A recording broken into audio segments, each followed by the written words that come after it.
నమస్తే. ప్రస్తుతం మనతో పాటు సీనియర్ జర్నలిస్ట్ దాము బాలాజీ ఉన్నారు. ఆయనతో మాట్లాడదాం.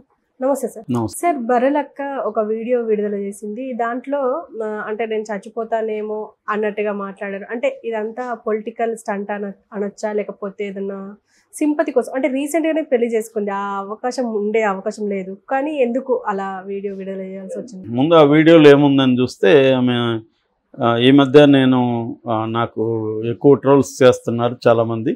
నేను ఇవన్నీ చూసి తట్టుకోలేకపోతున్నాను. ఆంధ్రప్రదేశ్లో గీతాంజలిలాగా నేను కూడా చనిపోతానేమో అని భయమేస్తుంది నాకు. నేను కొత్తగా జీవితాన్ని ప్రారంభించాను. ఈ మధ్య పెళ్లి చేసుకొని భర్తతో కొత్త జీవితాన్ని ప్రారంభించాను. కానీ నాకు ఈ ట్రోల్స్ నెగిటివ్గా విపరీతంగా వస్తున్నాయి. కామెంట్లు అవన్నీ నేను తట్టుకోలేకపోతున్నాను. సో మీకు అది ఆనందం కావచ్చు, మీకు కంటెంట్ కోసం మీరు చేయొచ్చు, లేదా మీకు వ్యూస్ కోసం చేయొచ్చు, కానీ యువతల జీవితాలు నాశనం అయిపోతున్నాయి. అది మీకు అర్థం కావట్లేదు. నేను ఎవరిని వదిలిపెట్టను, అందరి మీద కంప్లైంట్ చేస్తాను అని చెప్తుంది. ఆ తర్వాత నేను ఎన్నికల కోసమే సోషల్ మీడియాలో ఉన్నాను. ఎన్నికలు అవగానే నేను ఇన్స్టాలో యూట్యూబ్లో ఇన్యాక్టివ్ అయిపోయి నా భర్తతో నేను హ్యాపీగా ఉండదలుచుకున్నాను. నేనేమన్నా తప్పు మాట్లాడుంటే క్షమించండి, మీ ఎడమ కాలు చూపుతో కొట్టండి, అంతేగాని నెగిటివ్గా మాత్రం ట్రోల్స్ చేయకండి అని ఆమె ఏడుస్తూ చెప్పింది. ఈ చెప్తున్నంతసేపు కూడా ఏడుస్తుంది. సో ఆ వీడియో చూస్తే ఆమె సిన్సియర్గానే బాధపడుతున్నట్టుగానే మనకు అనిపిస్తుంది. సో మరి అంత ట్రోల్స్ ఏమొచ్చాయి అనేది నేనైతే ట్రోల్స్ చూడలేదు. మరి ఎందుకంటే ఈ మధ్య ఆమె పెద్ద యాక్టివ్గా లేదు, పెళ్లి చేసుకునింది. పెళ్లి చేసుకున్న దాని మీద ట్రోల్స్ నెగిటివ్గా ఏమన్నా వచ్చాయేమో నాకు తెలీదు. అంటే మనకైతే కనబడలేదు. మనకు కనబడినంత మాత్రం లేదని మనం చెప్పలేము. సో ఓవరాల్గా తీసుకున్నప్పుడు బర్రెలక్క మీద రెస్పాన్స్ చూసుకున్నప్పుడు పాజిటివ్ అనే అనుకోవాలి ఓవరాల్గా చూస్తే. సో ఎందుకంటే ఆమె నిజానికి ఒక పేద దళిత అమ్మాయి.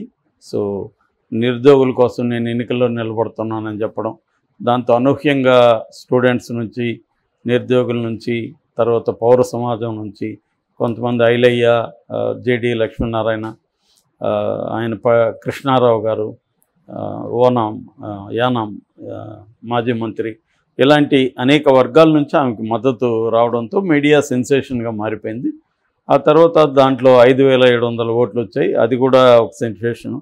ఎందుకంటే ఇక్కడ 8 మంది జనసేన అభ్యర్థి నిలబడితే 7 మందికి ఈమె కంటే తక్కువ ఓట్లు వచ్చాయి. అది చివరికి జగన్ కూడా అక్కడ తీశాడు. సో అందువల్ల బర్రెలక్క ఒక కాంటెక్స్ట్, ఒక్కోసారి ఏంటంటే ఆ వ్యక్తుల కంటే కూడా ఆ కాంటెక్స్ట్ ఇంపార్టెంట్. ఆ కాంటెక్స్ట్లో వాళ్ళు పాపులర్ అవుతారు. ఆ కాంటెక్స్ట్ పోయిన తర్వాత వాళ్ళు పాపులారిటీని ఎలా కంటిన్యూ చేస్తారనేది వెరీ ఇంపార్టెంట్. సో ఇది అనేకసార్లు జరుగుతుంది మనకు. కానీ ఇక్కడ ఏమైందంటే బర్రెలక్క మళ్ళీ ఎంపీ ఎలక్షన్లో కూడా పోటీ చేస్తుంది. పెళ్ళైనా కూడా అది కూడా చెప్పింది. నా హస్బెండ్ వెంకటేష్కు రాజకీయాలు అంటే ఇష్టమే, మా అత్త వాళ్ళకు కూడా రాజకీయాలు అంటే ఇష్టమే, అందుకని నేను నిలబడుతున్నానని కూడా చెప్పింది. అయితే నిలబడిన తర్వాత గతంలో వచ్చిన మద్దతు కానీ, గతంలో వచ్చిన ఆమెకి హైప్ కానీ ఇవేమి రాలేదు. ఎవరు కూడా ఆమెను పట్టించుకోలేదు.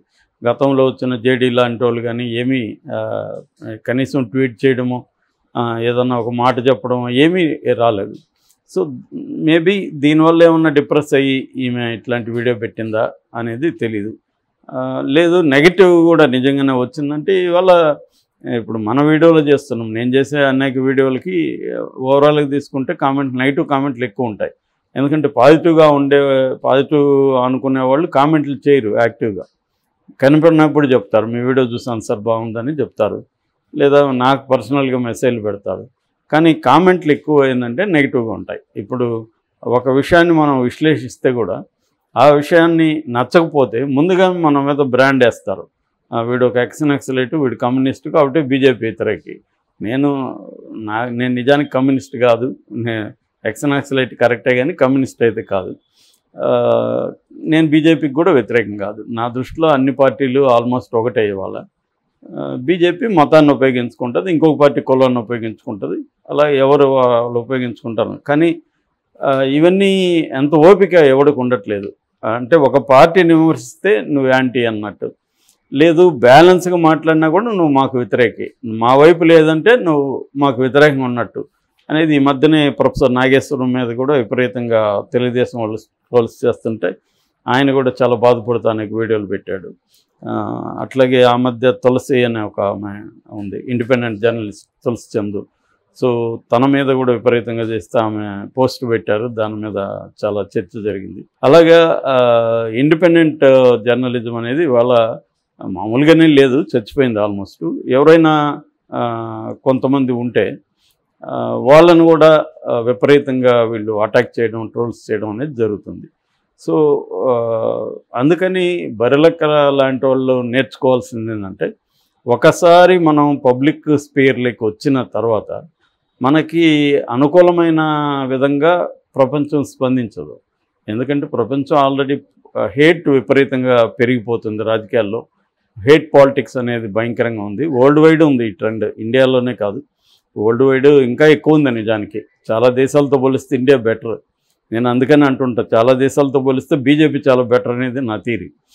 ఎందుకంటే నేను వరల్డ్ వైడ్ పరిశీలిస్తూ ఉంటాను, అక్కడ ఇంకా ఘోరంగా ఉంది, ఇంకా అటాక్స్ పెద్ద ఎత్తున ఉన్నాయి.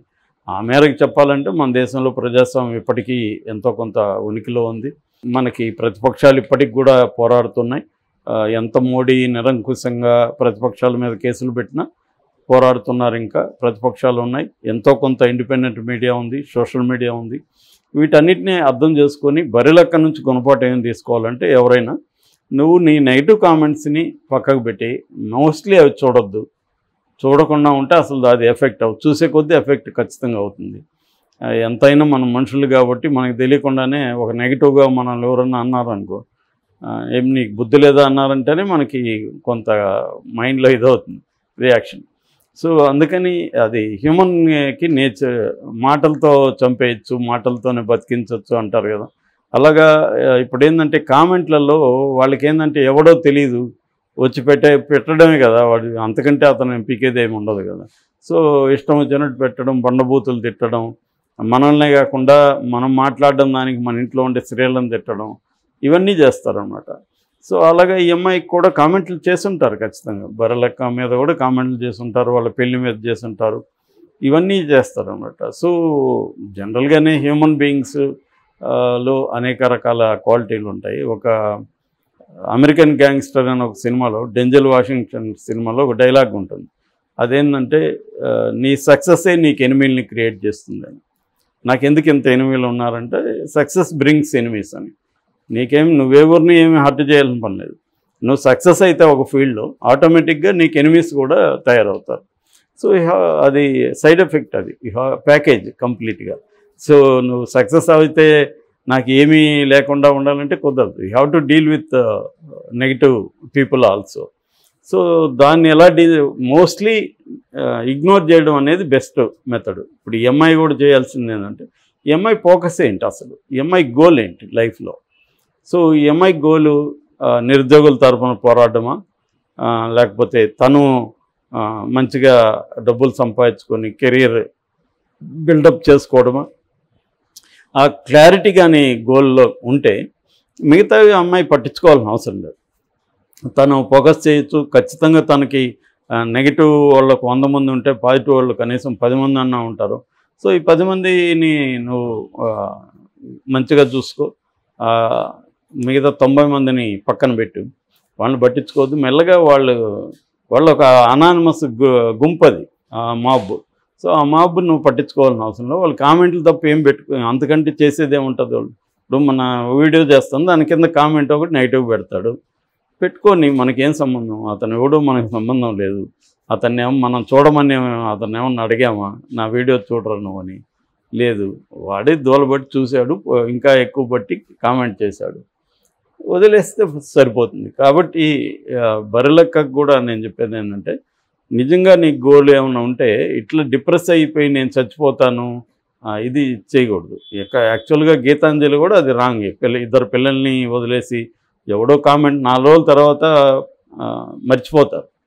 సో ఈమె సక్సెస్ అయ్యే కొద్దీ ఇవన్నీ ఉంటాయి ప్యాకేజీ. దానికి రెడీ అయితేనే పబ్లిక్ లైఫ్లోకి రావాలి. ఒక ఎమ్మెల్యేగా నిలబడుతున్నాం అంటే అనేక విషయాలు ఉంటాయి. ఇంకా జైలుకి వెళ్తున్నారు, కేజ్రీవాల్ లాంటి వాళ్ళే జైలుకి వెళ్ళారు, కానీ ఆయన వదలలేదుగా, బయట రాగానే పోరాటం స్టార్ట్ చేశాడు. కాబట్టి లైఫ్ని మనం ఎలా చూస్తాం అనేది ఇంపార్టెంట్. సో బరులెక్క కానీ లేకపోతే బరులెక్క లాంటి అమ్మాయిలు కానీ కొంత గోల్ మీద దృష్టి పెట్టడం, నెగిటివ్ కామెంట్ని చూడకుండా ఉండడం. నీకు అంత ఇది ఉంటే కామెంట్లని డిసప్పేర్ కావచ్చు, లేదా అసలు కామెంట్లు రాకుండా కూడా సెట్టింగ్స్లో పెట్టుకోవచ్చు. సో అట్లాంటివి చేసుకోవచ్చు మరీ సెన్సిటివ్గా ఉంటే. కానీ సెన్సిటివ్గా ఉండకూడదు. ఎవరో మన జీవితాన్ని నిర్ణయించకూడదు. మనం ఎలా ఉండాలనేది ఎవడో నిర్ణయిస్తే మనం ఇంకా మనకేమి కంట్రోల్ ఉంటుంది మన జీవితం మీద. మనం గోల్ ఏంటి, మనం ఎలా వెళ్ళాలి అనేది చూసుకోవాలి. దీనికి సపోర్ట్ చేసే ఎవరన్నా ఉంటే వాళ్ళ హెల్ప్ తీసుకోవాలి.